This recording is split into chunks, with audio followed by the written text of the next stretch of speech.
Okay, so part four. We're just gonna do it like that because something happened when I was recording. But part four.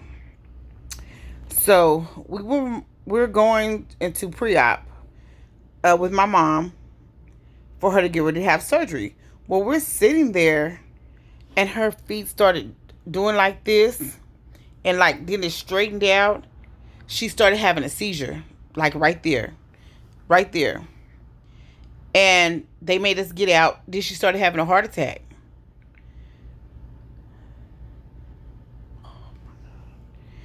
and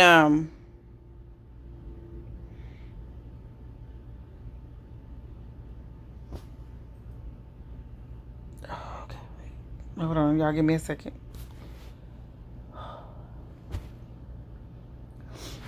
Okay, I'm sorry. She had a heart attack. Um,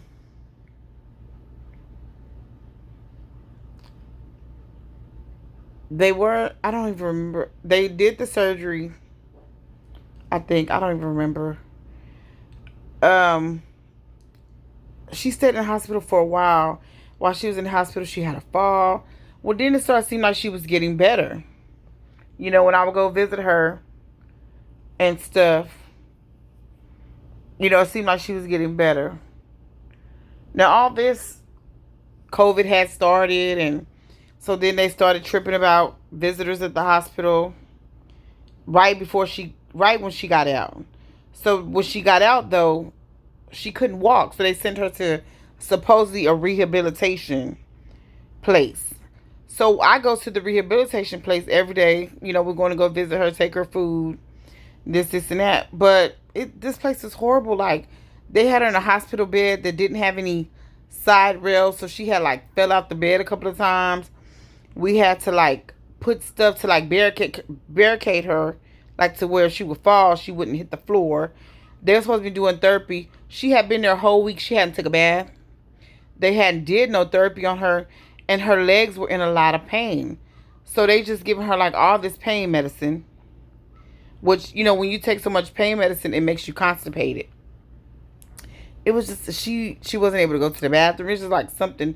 So that Friday, they told us that they were going to be putting the nursing home, the rehabilitation, which was also a nursing home, on lockdown. And she couldn't have no visitors. I said, no, we're not doing this. I said, I'm taking my mom home. I said, because y'all not doing nothing here anyway. I said, between me and my brother, we'll do the best that we can do to take care of her. Could y'all make sure that she has, like, a wheelchair, a walker, whatever she needs through her insurance. We're taking her home. So I packed up my stuff, me and my baby daughter, and we went to go stay with my mom at her house. My brother and my nephew, they brought her home, and I would cook for her every day and make sure she took her medicine in the night, in the morning. But she was just in so much pain in her legs, and to this day I still don't understand where this pain was coming from. The doctor, which was the doctor I used to have that I said was an asshole, he didn't want to let her come in because he was so scared of COVID that he wouldn't set up an appointment for her to come to the doctor. And he gonna tell me, well, if the pain is that bad, then you need to take her to the ER, but I wouldn't suggest it because of corona. That's what he kept saying. And it was just horrible. And we went through this for about 6 weeks of me listening to my mom hollering and screaming to the top of her lungs about how much pain she was in. Meanwhile, at the same time, I'm still taking chemo. Well, then something happened to where I got an infection in my stomach. They had to give me like a 6-inch incision across my abdomen, and it was like almost 2 inches deep, but they left it open so the infection could drain out. So I'm having to get wound care every day, and it was just so much. And they had to stop the chemo because me taking the chemo, it was making it hard for it to heal. So one day, and I'm still taking my mom. We're taking her to dialysis every Wednesday and Saturday. Me and my nephew, we're taking her. Most of the time that he would take her, but the last time that she went, I took her. That was on a Wednesday or Thursday, Anyway, I took her to dialysis, and my nephew picked her up. He brought her to my house because we said that we were gonna come stay at my house for a few days because at that time my son was 16 and he had basically been living in this house by himself for anywhere from 5 to 6 weeks while I was over there taking care of my mom.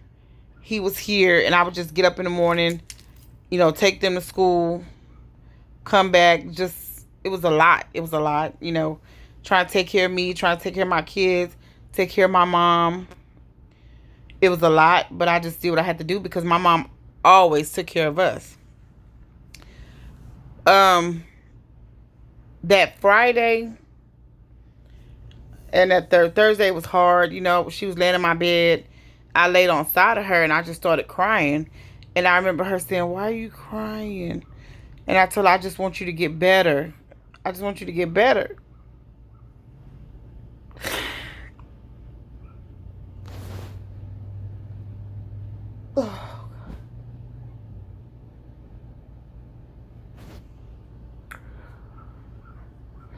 I just said I wanted her to get better. And she said, "I am. I'm going to be all right." She always was trying to be so strong for us. She really was. Well, that Friday, my aunt called me early in the morning. She said, "Well, I'm going to come over there and help you." I said, "I need to take her a bath." I said, "But I'm tired." And she had got to the point to where she couldn't even walk using a walker. Well, I have like a roller cart with the wheels on it. It's like a walker. So we would put her on that, and my bathroom is right outside of my bedroom downstairs. My son, he's a big guy, strong, so he was helping me be able to put her on the toilet, take her off the toilet. But then her mind started acting up again to where she was like really afraid and calling out people's names that had passed on and all that kind of stuff. So my aunt came over here and she helped us to give her a bath. But when we was trying to give her a bath, she was screaming and she was hollering. She wanted nobody to touch her. She thought she was drowning. It got really bad to where I had a breakdown. I had to like run outside and sit on the porch, and it was like two of my aunts, my son, my daughter, and me trying to bathe her. So they finally bathed her. They got her out. And when they got her out, her body just went limp. She was like dead weight. And my aunt is like 6 feet tall, but she's skinny. And when I say this lady is so strong, she was on one knee, and my mom was sitting on her other knee, and she was just holding her. And they was like, "You need to call the ambulance. She needs to go to the hospital." And my mom kept saying, "No, I don't want to. I don't want to go. I don't want to go back there." And we couldn't go with her because of COVID. So I'm sitting on the porch. I called the ambulance. They came, and I still got the gown. It was one of my gowns that I had to give her to put on. I put her mask on. She was just crying. She didn't want to go. She didn't want to go. So, so they came and they took us to the hospital. That's the last day that I seen her in person. So she sat in the hospital for like 5 weeks, and we would talk. They only could have one designated person to go to the hospital, and I knew that I wasn't always well enough to go. So my cousin Erica, she told me that she would go every day when she got off of work, or either the days that she didn't go, she was just there. She was there. And she would get my mom's phone and she would call us on video so that we could talk to her. And some days were really, really good to where I'm like, yes, like she was going to come home. She was like, "I'm going to come home and we going to pop, lock, and drop. And we going to do this." Like, I just really thought that God was going to heal her. She was going to be okay. And everything. And then so that was like in April. And like my daughter's birthday is April the 27th. My 23-year-old, she's 23 now. We didn't even really just like celebrate. I just made her a cake. She was pregnant, so I kind of wanted to make sure she enjoyed herself. And we had found out, no, we hadn't found out yet. we didn't get to find out what she was having yet, but I made her a cake and I bought her, some gifts, and we just got together here at my house, and just with us, and we would talk to my mom on video, and she would always tell us how much she loved us, but she's ready to come home. And then some days when her mind wasn't right, she would just cry and different stuff, and they was doing all these tests and surgeries, and they told me that they needed to do a brain biopsy. So I to make sure that, because her mind, like, she wasn't acting right. I didn't know that when they did a brain biopsy, they was gonna shave her hair from here all the way down. I had just got her hair. Had a lady come to my house and twist her hair up like in some twisties, because my mom always kept her hair done, eyelashes done, eyebrows, nails, all that. So they shaved her braids off, and did the procedure, and it was nothing. But they said, because they had seen something on there, like some spots or something. They was doing all these CAT scans and all this stuff. So it was just like process of elimination. Well, then the asshole doctor, started telling me that I needed to start preparing myself. Maybe I should need to let her go. And I was like, my mom was a fighter. She just wouldn't want me to give up on her. So that's why I kept, just trying to do what I could do as a daughter. And I have such big faith. I just kept praying and praying, and sometimes it would get hard for me to sleep at night, because there would be times that the hospital would call me in the middle of the night to let me know this, let me know that, or if, she had ended up back on a ventilator, off the ventilator, just a whole bunch of different stuff just was going on. So finally, she got well enough to be able to go to a nursing rehab facility where they had skilled nurses that could, give them therapy. And it was kind of like they was in the hospital, but they wasn't in the hospital. And they told me that when they took her there, that she couldn't have visitors, but the nurses would be able to call me on video from there where I could see her. This was, okay, we went through Mother's Day with her being in the hospital, and she sent us a video, me and my daughter, and she said, "This is your beautiful mother." She said, "Hi, my beautiful daughter. This is your beautiful mother, and I just want you to know I love you very much from the top of my head to the bottom of my feet," or something like that. I still have the video, but that was my first Mother's Day ever without my mom being together. I had bought her a gift, but I didn't even get to give it to her, y'all. So by that she went to the rehab that Thursday. So I'm thinking like things are looking up, like it's going to be better. And that Friday, the next day, y'all, like I got up, put my makeup on. I was just in a good mood. Like I was in a good mood that day. Went to the grocery store because I had talked to my mom the day before. She had ate, and she was eating because she had stopped eating at one point. But the couple of days before that, she had ate. She had some pizza. Then she told me she had some green beans one day with some lemon juice on them. And she, I'm thinking that things is looking up, So when I got home that Friday I didn't go nowhere but to the grocery store, me and the kids, and we got home, and about 6:00, they called me from the nursing facility telling me they were taking her back to the emergency room because she had bled out. Then the doctor called me when she got there, telling me that she needed surgery, and he was asking for permission for a blood transfusion and this and that. And I told him, I said, "You do whatever you have to do to save my mother." And I called my cousin Erica because she was the only one able to go to the hospital. She went there. By the time she got there, she called me. She said, "You need to get up here right now." That was about... Well, no, first she called and was asking me some questions for the doctor.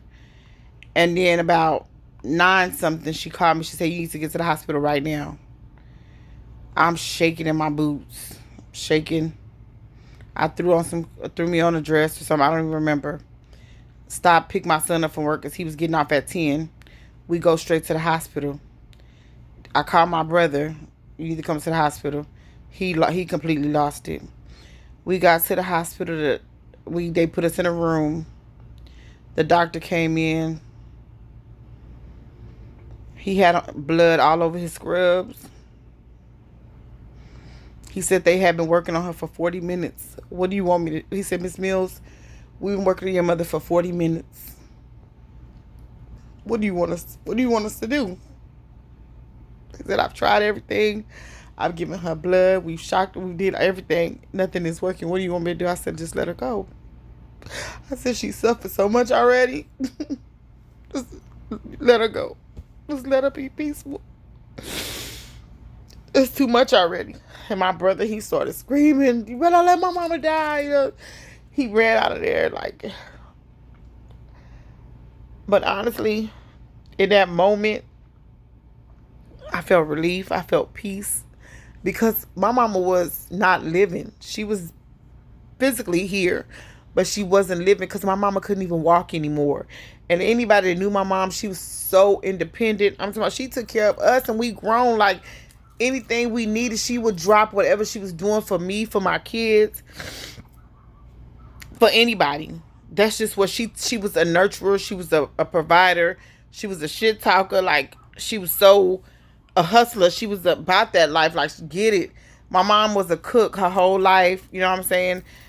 Everybody knew her. Like, on her headstone right now, it says soul food Nana, because she cooks. We had a restaurant. We used to sell plates out the house, out the little projects or whatever. She made a way, you know. We've had some trying times, like, but I've seen my mama overcome drug abuse, drug addiction, bad relationships. I see my mama stop smoking cigarettes. I see my mama stop smoking weed. I see my mama just so strong. Like, I seen her do so much that a lot of people can't overcome, but she did. And I told her that. I said before she even got sick, I said, I'm so proud of you. I said, you're so strong. I said, you've done so much. You've overcame so many things by yourself. You didn't have to go to no rehab. You didn't have to do this. You didn't have to do that. My mom was a fighter, y'all. She was a go-getter. Like, strong woman. Strong. My grandma was strong. I come from a long line of strong women. That's why I just can't be with any man, because I'm strong. There's nothing weak about me. I'm back to my story. So my mom passed May 15th of 2020. But instead of me crying at the time, I came home that night. I went to sleep. I slept. You know, I actually slept. I got up about 7 something that morning, took a shower, got dressed. I said, I'm going to go find my mama the baddest, prettiest wig, because my mama is not going to leave here looking like no anything, because I knew her. So I just went into survival mode, I guess you would say. Planning her funeral. You know, it was a weekend, so we couldn't go to the funeral home till like that Monday. I went and got her a wig. People started sending, I want to buy your mom's wig. I want to do, because y'all posted it on Facebook. Everybody knew my mom. When I tell y'all the city showed out for her, it was people coming, just bringing so much stuff that we were overwhelmed. Flowers and cards. Yeah, I still have all the cards. I have a stack of cards. People was bringing money, and then we had some discrepancies with the insurance policy, because it had to be 24 months old. It was only 18 months old, so they wouldn't pay us out the full policy. Y'all, let me tell you how good God is. My cousin came. Her funeral was $11,800. I had a cousin come and give me about almost about $8,000. I don't know. I couldn't even count it all because I had mixed in with the other money, but he paid for a majority of my mom's funeral, and I could never, ever thank him enough. You know, could never disrespect him. Like, well, he loves it. We would never go there, but my cousin Chris, he came through. Wag came through. He really did, without a problem, without no shit talking. To this day, he never threw it up in my face ever. So the funeral, we had it the next Saturday, on the 22nd, 23rd, something like that. Well, June 1st or June 2nd, I had to go back to the hospital to start back taking my chemo. In the same hospital that my mom passed in, y'all. When I had to go in to register, I had to be right there at the room where they came and told us that was it. It took every piece of strength and God first to get me through that. I went and I actually felt peaceful being in that room. No, even, you know, that was the hospital she passed away in, But I thought it was going to hurt me or bother me, or I wasn't going to be able to sleep. But I was actually peaceful there. While I was in there, my aunt that had been sick that I was really really close with, but she was older. She was like almost 90. I want to say, or she's like 91. She passed while I was in the hospital. That broke my soul because me and her had always been close. So I do my chemo. I'm in there for like 5 days. I get out, come home, go to her funeral. About 2 weeks later, her sister, I don't even know if it was a host, passed away. My Aunt Girlie. I was like, Lord have mercy. Like, this is too much. This is too much. And I had got to the point to where I was thinking, like, am I going to make it? Am I going to be next? It was just, the devil was trying to use my mind. And it's like, I just kept feeling like if I make it to my 43rd birthday, I'm going to be okay. Then after that, it was like, well, if I make it then I start thinking about, they say when one leave, another one comes. Well, my daughter was expecting a baby in October. Or I want to say at the end of September. And I kept saying, like, what if I pass away before my granddaughter is born? It's like she taking my place, whatever, whatever. But I made it to C43. I had my family threw me a little party on my front porch, had a cake, they cooked, even though I couldn't eat or anything because I just got out the hospital a couple of days before taking chemo. But I was just blessed to be around the people I love. So what I'm saying in this, I've learned to appreciate the smaller things more. And so I've been taking chemo now for this month. Well, December will make 2 years I've been on chemo, but October makes 2 years since I found out the cancer came back. But honestly, I've been through some trials and tribulations. In June of this year, 2021, my lung collapsed. I had a chest tube in my right lung under my arm that they took it out about a month ago, and I've been doing okay. I was on oxygen in June, but I haven't been on oxygen since July. I weaned myself off. My oxygen be at 96, 98, 100. I'm able to walk without running out of breath. Well, then last week, October the 9th, 2021, my knee locked up on me. I couldn't even walk on it without my walker. So they came to my house. They did an x-ray for them to come out. I have osteoarthritis, like a severe case of arthritis in my knee. But the chemo that I take now, I do outpatient, and I'm finally starting to see some improvement. The tumors are finally starting to shrink, even just a little bit, but little is big when you're in a situation like this, because I'm still raising my kids. They've been through so much. We didn't think my son was going to graduate in June because he was so stressed out with the COVID situation, with losing my mom. He had never mourned her, to where eventually he ended up having a small breakdown a few months back, like right before graduation. He was so stressed out. But because he has such a great principal,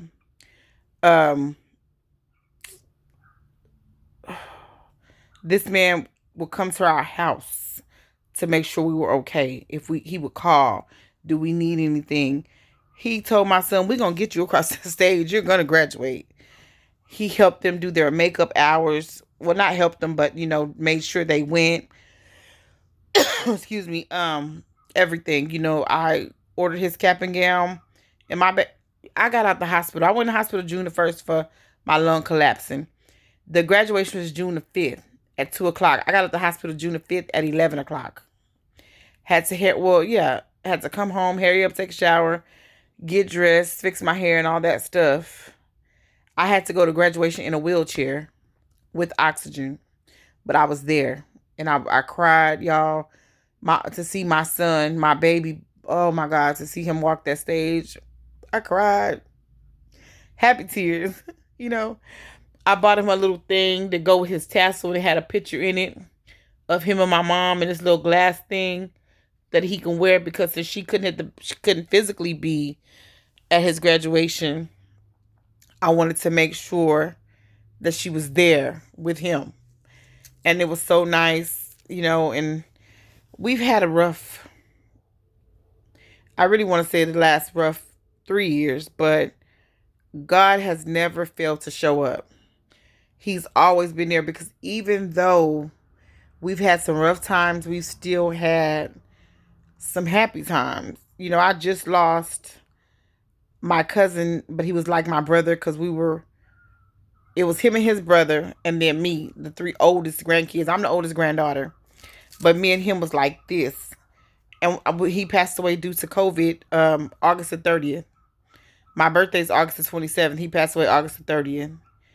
And that broke me. And even now, when I just think about it at times it don't seem real, but at other times I just get so angry, because this COVID is such a horrible thing, and people can feel the way they want to feel about the vaccinations. People can feel the way they want to feel about masks.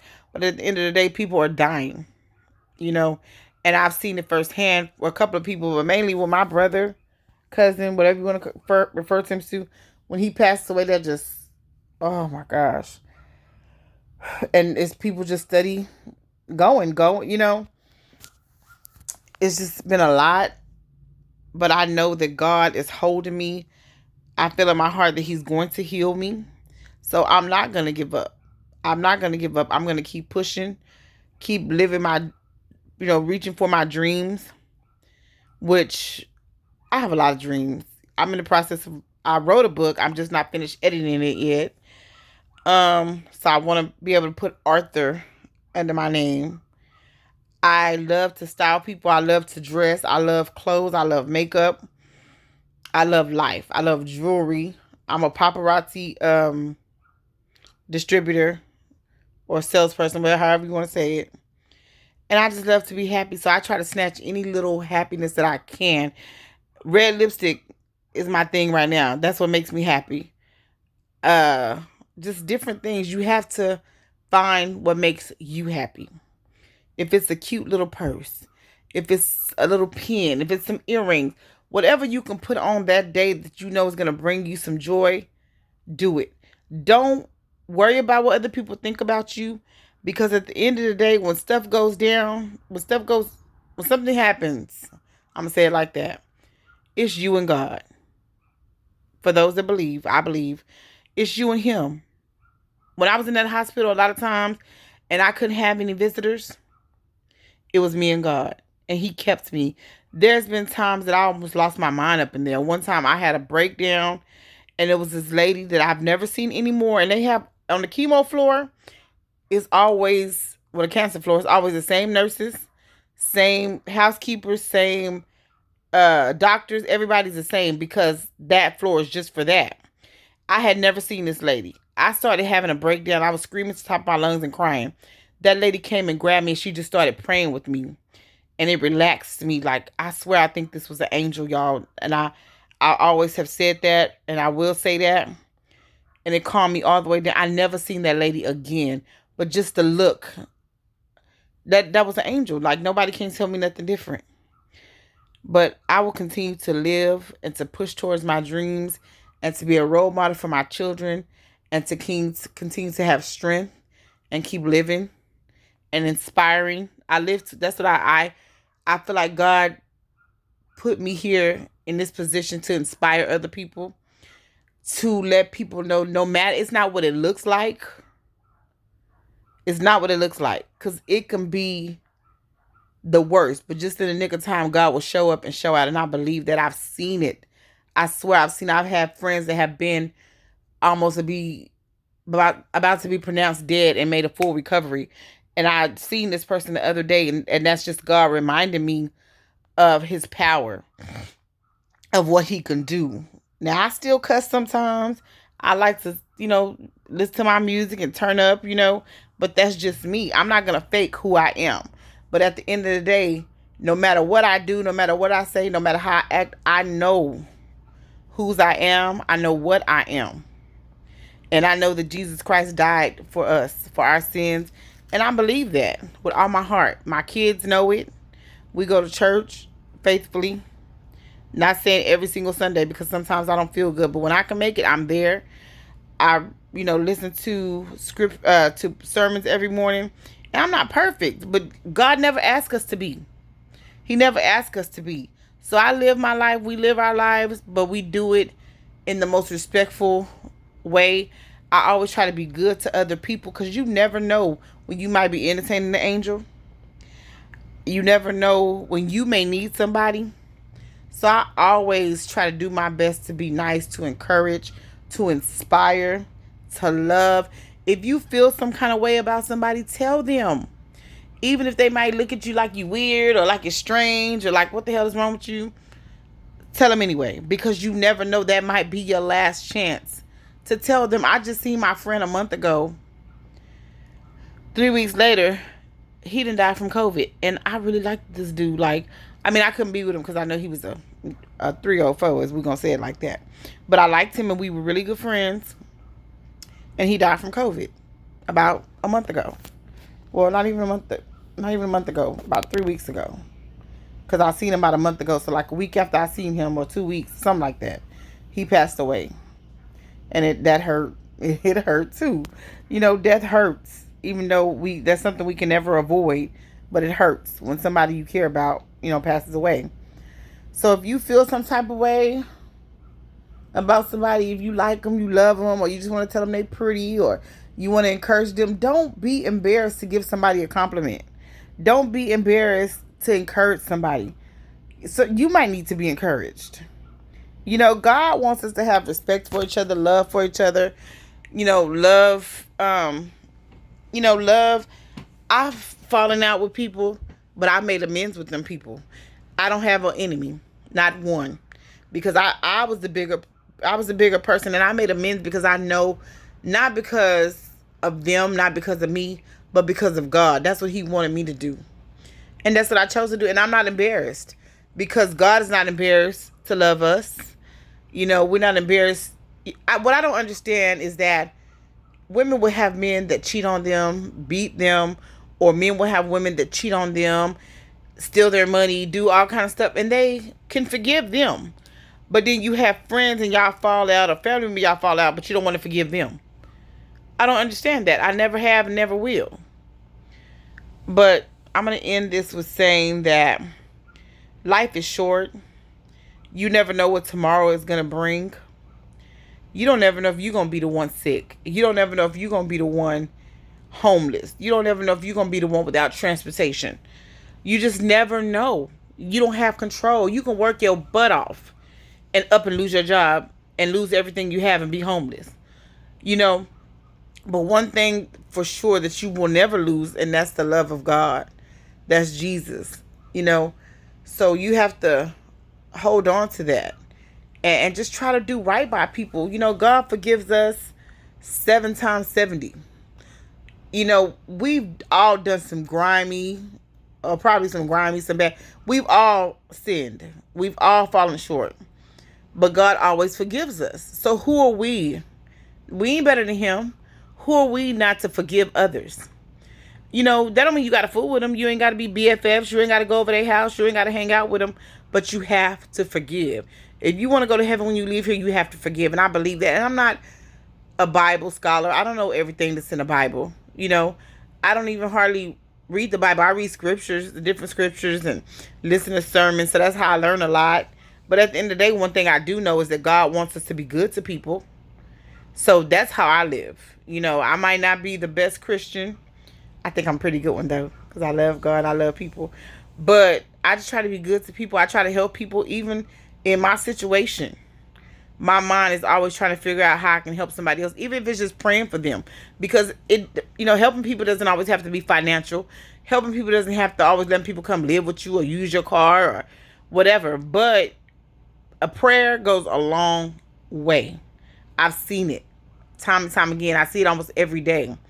There's been times that I can just see a person walking. It's like God will show me things, and I'll just start praying for them, because you never know what somebody else is going through. You never know. People look at me with these drawn on eyebrows, this lipstick, when I put that wig on, my earrings, and would never ever think that I was battling stage 4 lung cancer. They would never know until I tell them. But I know God is good. I don't feel like me having cancer is a life sentence or like a death sentence, because you can walk outside and get hit by a car tomorrow. You never know what tomorrow is going to bring, so you have to live for today. And that's what I do. I choose to smile. Even when I'm feeling my worst, I try to find music. I like to sing. I like to, I like to color in books. I write. I like to do makeup. Sometimes I put on makeup and ain't even going nowhere, just practicing. I try to find any little thing that makes me happy, because if you don't, it will eat at your brain. I used to have anxiety attacks. I used to get real depressed, and I still have my moments, don't get me wrong, because I'll be missing my mom, because me and my mom were so close. We did everything together: shopping, washing clothes, cooking. I can cook. My mom taught us well. Anything that we did, we planned it together, like if we was a married couple. After her divorce, after my separation, me and my mom, we've always been close, but even the last few years we were even closer. And I thank God for that, even though it hurts because I miss her so much, because when I don't have nothing, I feel like I don't want to do nothing else, then that's when I miss her the most, because I can't pick up the phone and call her. I can't go to her house. She can't come to my house. We can't go to the game room. We can't plan no trips, nothing. But at the same time, I find comfort in knowing that she's not suffering anymore. So now I put all my energy, time, and whatever little money I have into my kids and my grandkids and enjoy them, because you just never know what tomorrow will bring. So I'm going to let y'all go, because I have talked, I have cried, I've done the most, but it's just me showing you who I am. And I just want y'all to share in my story of what's going on, and I will come to y'all with other things, because I've been through all kind of stuff, but guess what? I still trust and love God. So stay tuned. Remember to hit the thumbs up button. Remember to share it with your people. And most of all, remember to subscribe. Support your girl. Support your girl. I love you so much. I love you, and you can't do nothing about it. God bless you. Mwah.